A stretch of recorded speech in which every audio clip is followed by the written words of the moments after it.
Hello student, हमारे YouTube channel excellent exam में मैं विवेक आपका फिर से स्वागत करता हूं। दोस्तों, आज हम लेकर आ चुके हैं कक्षा 12 मैथ में अध्याय 3 आव्यूह, जिसे हम मैट्रिक्स बोलते हैं। तो दोस्तों, आज ये क्लास हम बेसिक रहने वाला, ठीक है। तो ये क्लास सभी स्टूडेंट के लिए महत्वपूर्ण है। अगर आप आव्यूह जानना चाहते हैं कि आव्यूह क्या होता है, तो ये आज आपका क्लास जो है बहुत ही महत्वपूर्ण होने वाला है।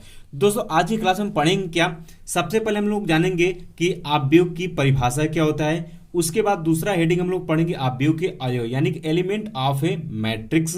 तीसरा हम पढ़ेंगे आव्यूह का क्रम तथा कोटि, क्रम या कोटि, ऑर्डर ऑफ ए मैट्रिक्स पढ़ेंगे। और लास्ट में हम पढ़ेंगे आव्यूह का निरूपण यानी कि आव्यूह यानी मैट्रिक्स का निरूपण कैसे करते हैं। तो दोस्तों, आज के क्लास में ये हम 4 हेडिंग डिस्कस करेंगे। ये आपके लिए बहुत ही इंपॉर्टेंट है, ठीक है। अगर आप आव्यूह जानना चाहते हैं, ऐसा नहीं कि आप कक्षा 12 में, तभी आप किसी भी क्लास में अगर आपको आव्यूह जानना है तो ये क्लास आपके लिए बहुत ही महत्वपूर्ण होने वाला है, ठीक है। तो दोस्तों, जितने स्टूडेंट अभी तक आ चुके हैं इस क्लास को, आप लोग फटाफट लाइक कर दीजिएगा और अपने दोस्तों में शेयर करना मत भूलिएगा। और हाँ, चैनल पहली बार है, चैनल को आप लोग सब्सक्राइब जरूर करिएगा, ठीक है। दोस्तों, अगर आप हमारे व्हाट्सएप ग्रुप से भी जुड़ना चाहते हैं तो आप हमें 9451094356 पर आप हमें व्हाट्सएप मैसेज कर सकते हैं। आपको अपना नाम, जिले का नाम और आप किस क्लास में जुड़ना चाहते हैं इतना आपको मैसेज कर देना है, ठीक है। या फिर दोस्तों, आपको डिस्क्रिप्शन बॉक्स में टेलीग्राम का लिंक दिया गया, वहां से भी आप हमें फॉलो कर सकते हैं, जुड़ सकते हैं, ठीक है, ताकि जो भी टाइम टू टाइम अपडेट वो आप तक प्रोवाइड होती रहे, ठीक है। तो चलते शुरू करते हैं। दोस्तों, सबसे पहले देखिएगा कि हम लोग जानेंगे आव्यूह क्या होता है यानी कि मैट्रिक्स क्या होती है। सबसे पहले इसकी परिभाषा जानेंगे, जो कि परिभाषा बहुत ही इंपॉर्टेंट है। तो फटाफट आप लोग हेडिंग डाल लीजिएगा, परिभाषा, ठीक है। और दोस्तों, पेन कापी आप साथ में लेकर बैठा करिए ताकि जो भी नोट्स है वो उसको साथ में आप बनाते चलिएगा, ठीक है। तो सबसे पहले दोस्तों हम लोग जानेंगे कि आव्यूह का परिभाषा क्या होता है, ठीक है। चलिए, तो कहता है कि यम एन संख्याओं को, ध्यान सुनेगा, यम एन संख्याओं को या एम एन संख्याओं, जिसमें दोस्तों बात करते हैं तो आपके वास्तविक भी संख्या हो सकता है, ध्यान सुनिएगा, वास्तविक तथा काल्पनिक भी हो सकता है। लिख लीजिएगा क्वेश्चन में को, ठीक है। तो यम एन संख्याओं को, जिसमें कि वास्तविक और काल्पनिक दोनों होगा, को यम पंक्तियों, ध्यान सुनिएगा, यम पंक्तियों, यम पंक्तियों तथा एन स्तंभों, यन स्तंभों में व्यवस्थित करने पर, व्यवस्थित करने पर, व्यवस्थित करने पर जो आयताकार, ध्यान सुनिएगा, जो आयताकार सारणी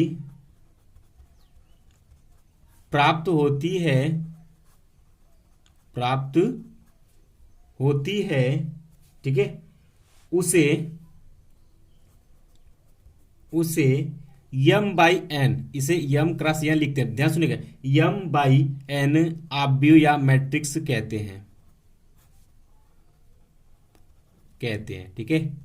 नोट कर लीजिएगा, यहां पे इसको क्या पढ़ेंगे, ध्यान सुनिएगा, इसको क्या पढ़ेंगे यहां पर नोट कर लीजिएगा। इसे हम पढ़ते हैं यम बाई एन, इसको क्या पढ़ते हैं, यम, इस क्रॉस को बाई पढ़ते हैं, यम बाई एन। आप मैट्रिक्स भी बोल सकते हैं या आव्यूह भी बोल सकते हैं, ठीक है।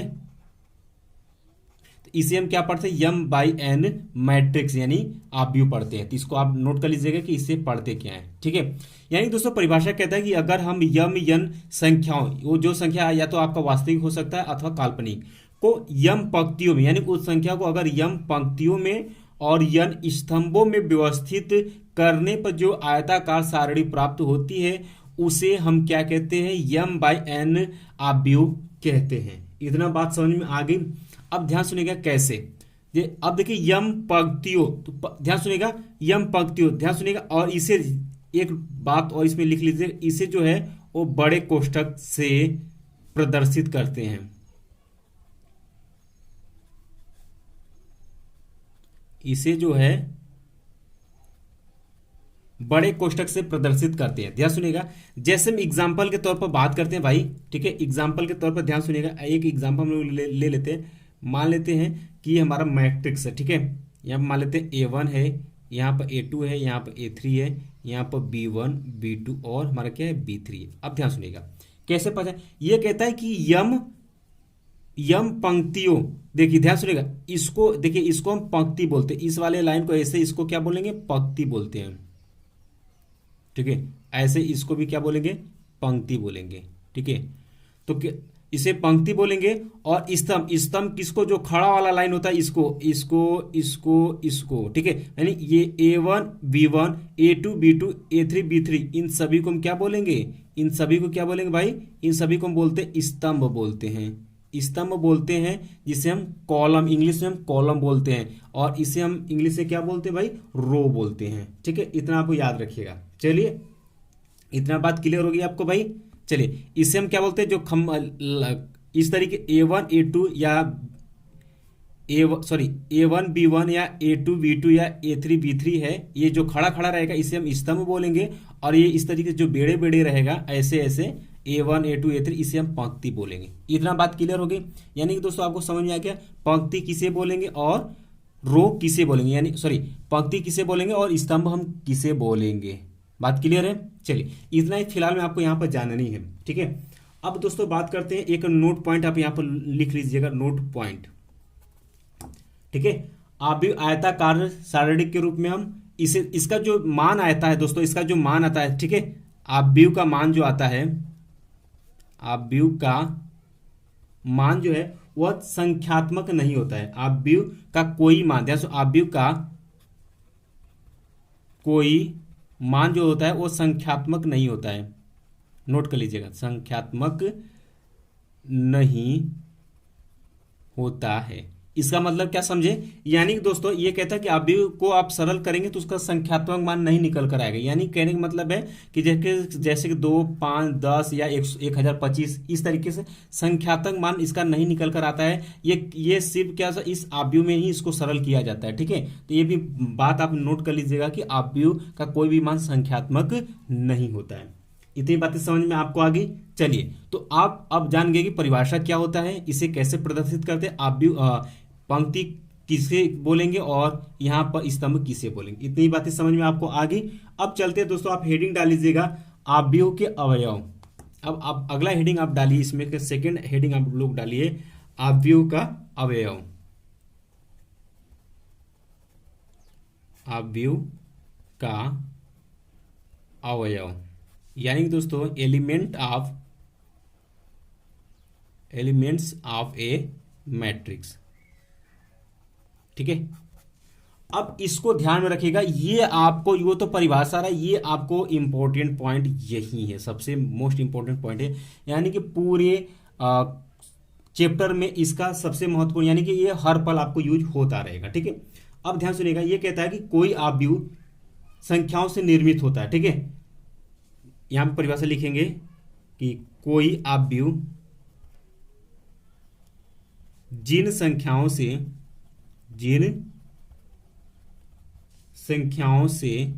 निर्मित होता है उन्हें उस आव्यूह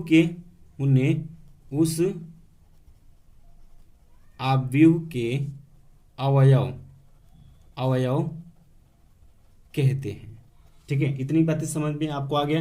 चलिए, ये कहता है आव्यूह का अवयव, यानी कि आव्यूह यानी कोई आव्यूह जिन संख्याओं से निर्मित होता है, यानी कि जिन संख्या से मिलकर बना होता है, उन्हें उस आव्यूह का अवयव कहते हैं। एग्जाम्पल समझिएगा आप, चीजें आपको आसानी से समझ में आ जाएंगी। जैसे कि आप जानते हैं कि आव्यूह को बड़े कोष्ठक में हम बंद करते हैं, तो भैया बना लेते हैं। हम मान लेते हैं यहाँ पर a है, यहाँ पर 3 है, यहाँ पर 1 है, यहाँ पर हम मान लेते हैं i है, और यहाँ पर आपका -5 है, और यहाँ पर क्या हो गया आपका 0 है। ठीक है, तो यहाँ ध्यान सुनिएगा, तो पंक्ति कितना है भाई, यहाँ पर ध्यान सुन, ये अगर आपसे कोई पूछता है ये कितने बाई कितने का ये आपका आव्यूह है तो कैसे बताएंगे, तो सबसे पहले यहाँ पर जो लिखा जाता है वो पंक्ति, पहले आपका आता है पंक्ति, फिर उसके बाद आपका आता है स्तंभ। ठीक है, याद रखिए, पहले पंक्ति फिर स्तंभ होता है। तो यहाँ कैसे प्रदर्शित करें, तो हमने पंक्ति आपको गिना बताया, कैसे गिनेंगे, ये बेड़ी वाली, यानी AI ये आपका पंक्ति कहलाएगा। 3 - 5 पंक्ति है, 1 0 पंक्ति। देखिए, 1 पंक्ति 2 पंक्ति 3 पंक्ति, तो क्या हो गया 3। बाई, बाई की जगह गुणा का चिन्ह लगाएंगे। अब स्तंभ गिना, देखिए एक A31, एक स्तंभ ये हो गया, एक स्तंभ ये हो गया, यानी 1 2। तो यहाँ पर अब आपसे कोई पूछेगा ये आव्यूह जो है वो कितने बाई कितने का है, तो आप क्या बताएंगे कि आप ये इसका जो पंक्ति है वो 3 है और स्तंभ जो है 2, यानी कि 3/2 का ये आपका आव्यूह है। इस तरीके से हम इसको समझ सकते हैं। ठीक है, चलिए तो यहाँ फिलहाल समझिएगा आप। तो दोस्तों ध्यान सुनेगा, तो हमें क्या पहचाना, तो देखिएगा ये कहा है कि कोई आव्यूह जिन संख्याओं से निर्मित होता है उन्हें उस आव्यूह का अवयव कहते हैं। यानी कि दोस्तों ये जो आव्यूह निर्मित हुआ है तो जो संख्याओं से निर्मित हुआ है, यानी कि यहाँ पर कौन कौन सी संख्या है, ए है, आई है, 3 है, -5 है, 1 है और 0, ये सभी संख्या क्या होगा, इस आव्यूह का जो है आव्यूह का क्या कहलाएगा, अवयव कहलाएगा, अवयव कहलाता है। ठीक है, ये बातें समझ में आपको आ गई। यानी कि दोस्तों आव्यूह के अंदर जो भी संख्याएं रहेंगी वह सब आव्यूह का क्या कहलाएगा, एलिमेंट कहलाएगा, अवयव कहलाएगा। ठीक है, इतनी बातें समझ में आ गई। यानी कि दोस्तों अब आप समझ सकते हैं कि आव्यूह किसे कहते हैं। ठीक है, इतना बातें समझ में आपको आ गई। यानी कि दोस्तों बात करते हैं तो हमारा दूसरा हेडिंग भी क्लियर हो चुका है। अब चलते हैं दोस्तों तीसरे हेडिंग में, यानी कि आव्यूह का क्रम या कोटि, यानी ऑर्डर ऑफ ए मैट्रिक्स क्या होता है, वेरी इंपॉर्टेंट पॉइंट्स है, इससे भी आपको जानना जरूरी है। अब दोस्तों हमारा अगला हेडिंग आ चुका है, आव्यूह का क्रम अथवा कोटि, ऑर्डर ऑफ ए मैट्रिक्स। ध्यान सुनिएगा, यह कहता है कि यदि किसी आव्यूह में, यह कहता है कि यदि किसी आव्यूह में, यदि किसी आव्यूह में यम पंक्तियां तथा n स्तंभ हैं, ठीक है, तो उसे m/n क्रम का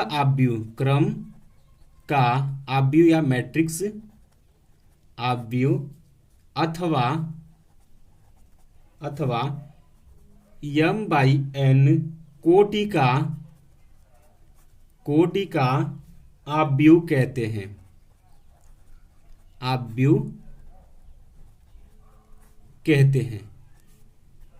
ठीक है, इतनी बातें समझ में आ गई। यानी कि दोस्तों परिभाषा कहता है कि यदि किसी आव्यूह में अगर आपको यम पंक्तियां तथा n स्तंभ है तो उसे m/n क्रम का आव्यूह कहेंगे अथवा m/n कोटि का आव्यूह कहते हैं। अब दोस्तों इस पर हम एग्जांपल लेते हैं ताकि चीजें आपको आसान से समझ में आ सके। ठीक है, चलिए एग्जांपल हम एक ले लेते हैं। यहां पर जैसे में यहां पर हमने लिया A B C और यहां पर हमने लिया D E I ले लिया। ठीक है, बात करते हैं। अब ये कहा कि यदि किसी आव्यूह में यम पंक्तियां तथा n स्तंभ है तो उसे हम क्या बोलेंगे, उसे हम m/n क्रम का आव्यूह बोलेंगे या उसे कोटि बोलेंगे उसी का। ठीक है, तो हमने गिनना आपको सिखा दिया।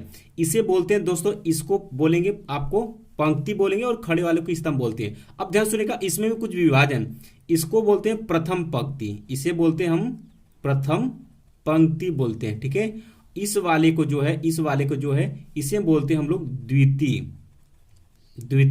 पंक्ति। नोट करते चलिएगा, एकदम बेसिक से है। और इसे बोलते हैं भाई तृतीय पंक्ति बोलते हैं। ठीक है, या फिर इसे हम बोलेंगे पहली पंक्ति और इसे बोलेंगे दूसरी पंक्ति और इसे बोलेंगे हम तीसरी पंक्ति। आप समझ सकते हैं। ठीक है, चलिए ये बातें समझ में आ गई।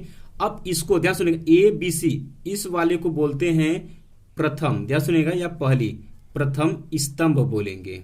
ठीक है, और इस वाले को DEI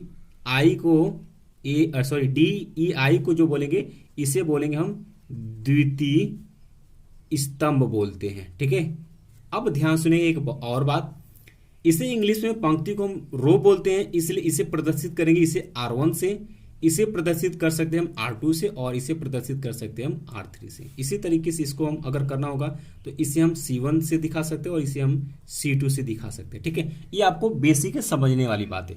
बाकी यूज जैसे होगा वैसे हम क्वेश्चन के माध्यम से समझेंगे। फिलहाल में आप जानिए इसे प्रथम पंक्ति यानी पहली पंक्ति, इसे दूसरी, इसे तीसरी पंक्ति बोलते हैं और इस वाले को स्तंभ बोलते हैं। ठीक है, अब बात करते हैं तो गिनना है आपको कि ये कितने बाई कितने का आपका ये क्रम है या कोटि है। तो आप क्या बताएंगे भाई, इसका आर्डर क्या बताएंगे। अब गिनेंगे, देखिए 1 2 3 यानी कि पंक्ति इसका हो गया 3 और स्तंभ देखिएगा 1 2, स्तंभ हो गया 2, यानी कि ये 2/3 का ये आपका क्या है, कोटि है, आव्यूह है। ठीक है, यानी कि दोस्तों ये 3/2 कोटि का ये आव्यूह आपका कहलाएगा। एक एग्जांपल और ले लेते हैं, दूसरा एग्जांपल लेना चाहेंगे यहाँ पर। जैसे में मान लेते हैं भाई कि यहाँ 1 2 3 4 5 6 7 8 9, ठीक, इसको थोड़ा सूटेबल बना लीजिए, ये हो गया। ठीक है, ये आपका एक आव्यूह हो गया। अब आपसे पूछता कि ये कितने बाई कितने क्रम का ये आव्यूह है, कितने बाई कितने क्रम का ये आपका क्या है, कोटि का आव्यूह है। ठीक है, तो कैसे गिनेंगे, ये आपकी पहली पंक्ति हो गई ये। ठीक है, ये वाली आपकी दूसरी पंक्ति और ये वाली आपकी कितनी होगी, तीसरी पंक्ति। चीजें समझ में आ रही होंगी दोस्तों। ये वाला आपका पहली पंक्ति, ये दूसरी, ये तीसरी। अब इसी तरीके से इसको गिनेंगे तो ये आपकी क्या हो जाएगी, ये वाली लाइन आपकी क्या हो जाएगी, पहली स्तंभ हो जाएगी। ये वाली लाइन आपकी दूसरी स्तंभ हो जाएगी और ये वाली लाइन जो है आपकी क्या हो जाएगी, तीसरी स्तंभ हो जाएगी। ठीक है, समझ में आ गई बात। अब आप गिन कर इसका आप ऑर्डर बता सकते हैं इस आव्यूह का। तो देख गिनिए, पहले पंक्ति को लिखना है, ध्यान सुनो, पहले पंक्ति को गिनेंगे। देखिए 1 2 3 यानी 3 पंक्ति है तो 3 और स्तंभ देखिए 1 2 3 तो 3 स्तंभ है, यानी कि ये बात करते हैं तो ये 3/3 कोटि का ये आपका मैट्रिक्स है, यानी कि आव्यूह होगा। तो अब आपको चीजें समझ में आ रही होंगी। चलिए एक एग्जाम्पल और ले लेते हैं ताकि आपको अच्छे से समझ में आ जाए भाई। चलिए एक हम ले लेते हैं U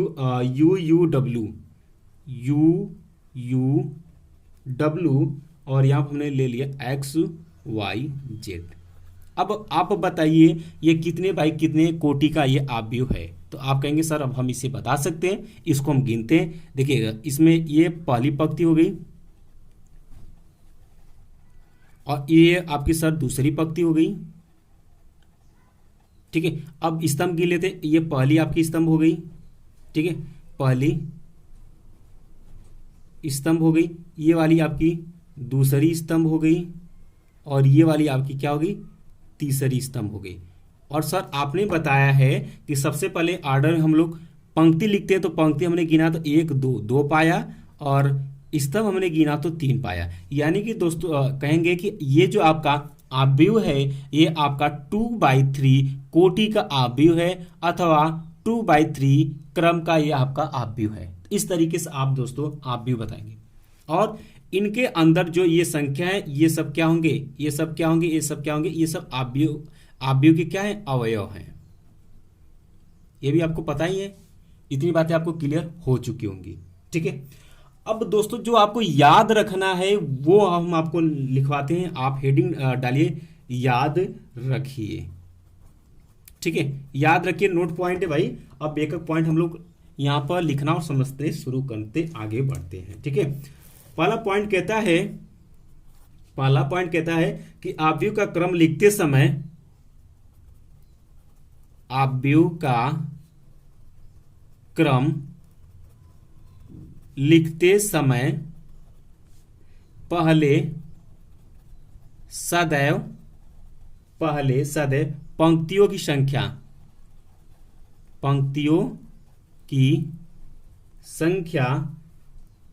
तथा इसके बाद स्तंभों की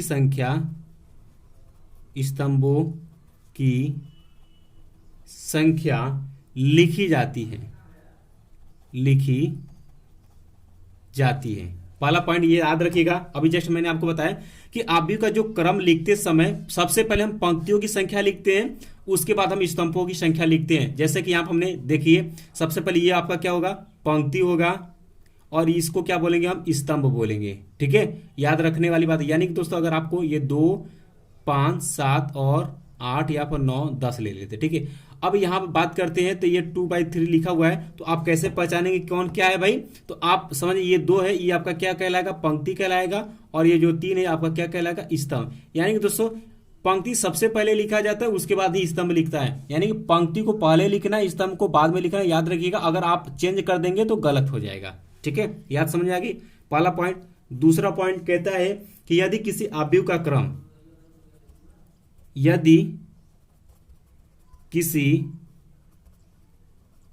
अवयव का क्रम m/n है, ठीक है, m/n है, तो उस अवयव में,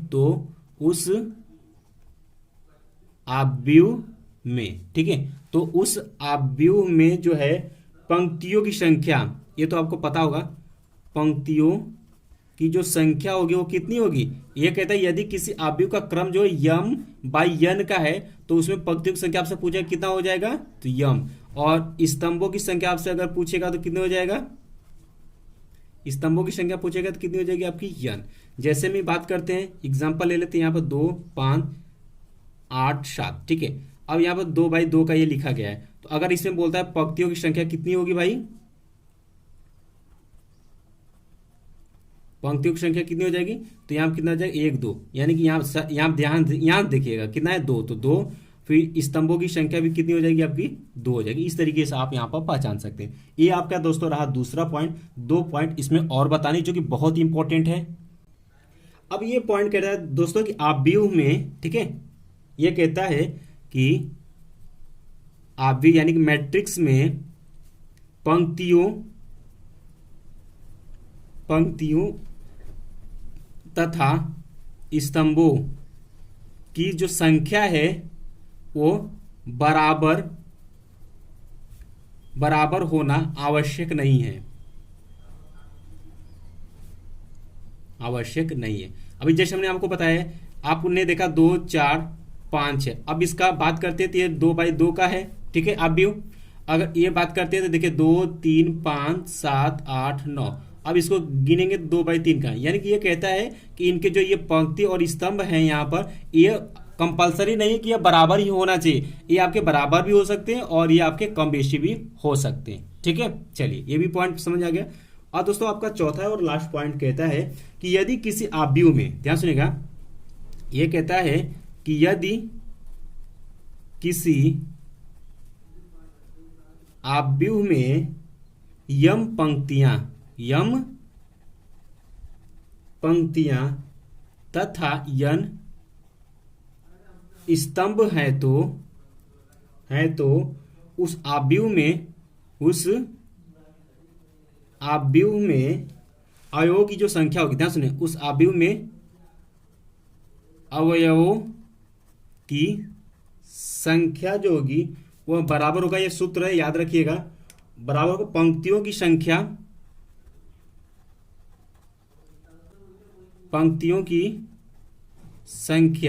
गुणे आपका स्तंभों की संख्या होता है।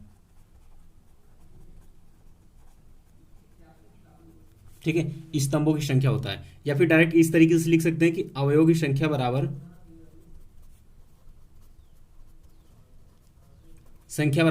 पंक्तियों को किससे प्रदर्शित करते हैं, यम से, और स्तंभों को किससे प्रदर्शित, यानी कि दोनों पंक्तियों की संख्या और स्तंभों की संख्या को गुणा करा देंगे तो आपकी अवयवों की संख्या मिल जाएगी। बातें समझ में आ रही तो अच्छी बात, नहीं समझ में आ रही एग्जांपल समझिए, आप समझ में आ जाएगा, सभी चीजें समझ में आपको आ जाएगा। देखिएगा, जैसे मान लेते हैं कि 2, 5, 6, 7, 8, 9 ये दिया हुआ है। अब इसका आप ऑर्डर लिख सकते हैं। देखिएगा स्तंभ कितना है, देखिए ये पंक्ति पहले गिनेंगे तो पंक्ति, ये पहला पंक्ति, ये आपका दूसरा पंक्ति, ये 2, यानी कि 2, और देखिए स्तंभ 1, 2, 3 स्तंभ हो गए, यानी 2/3 का हो गया। अब हमें अवयवों की संख्या पता करनी है, तो मैंने आपको क्या बताया कि अवयवों की संख्या निकालने के लिए दोनों को आपस में गुणा कर देते हैं, यानी कि 2 पंक्तियों की संख्या यानी कि 2 है, गुणे स्तंभों की संख्या कितना, 3, गुणा कर 2 तिहाई के 6। अब अवयवों की संख्या गिने, देखिए 1, 2, 3, 4, 5, 6। देखिए जो आएगा वही, जो इनको गुणा आप करा दीजिएगा, जो आएगा वही इसमें अवयव की संख्या होगी। ये चीज आपको समझ में आ गई। चलिए इतना बातें समझ में आ गई तो बहुत ही अच्छी बात है भाई, क्योंकि इतना ही बेसिक है और इसके बाद तो फिर हम लोग क्वेश्चन की तरफ आगे बढ़ेंगे। ठीक है।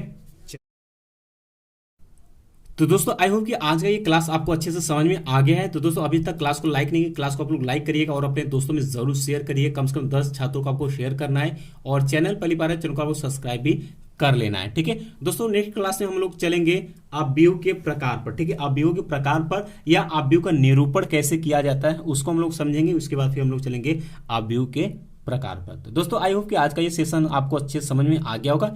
मिलते हैं दोस्तों नेक्स्ट क्लास में, तब तक के लिए जय हिंद जय भारत।